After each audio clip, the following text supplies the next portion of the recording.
Welcome to Learn with Syed. I am Syed Mahmood. I am speaking English. But am I speaking British or American English? What about you?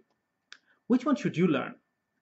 We will answer these questions shortly, but before that, let's consider this.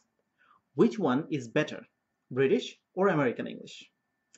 To be honest, in a way, the answer is neither. They both serve a purpose and they're both generally consistent within their rules. They can raise minor classroom issues, but these can be dealt with very easily. The most obvious difference, as you might be aware, between the two is the way the words are pronounced and stressed. Your English pronunciation is unlikely to sound exactly like a native speaker ever, and that is perfectly acceptable. So, to answer the initial question, am I speaking British or American English? Actually, a bit of both. If you, a non-native speaker, learn good English, you will probably end up like me, or at least some of you. You will speak standard English, which will include some elements of both British and American English. But it would not matter because about 90% or more of the usage is the same for both. So, apart from the pronunciation, most learners will not generally be able to tell the difference other than some everyday collocation and vocabulary.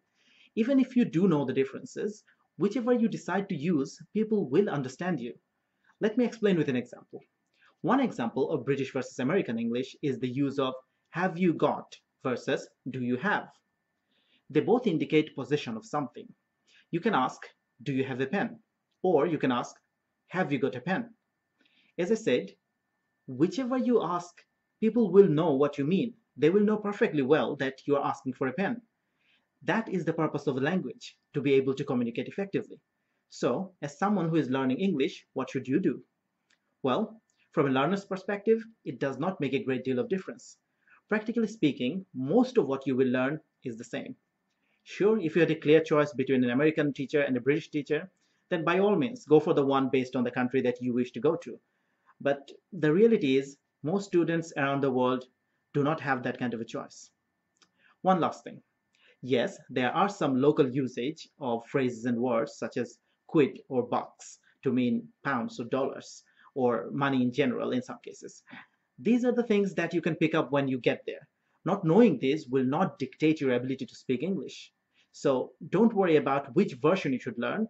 Just take what you can get and enjoy learning. If you found this video to be helpful, please give it a thumbs up. If you have any questions for me or anything to say to me, please leave a comment below. I would love to hear from you. I will see you in the next video. Happy learning.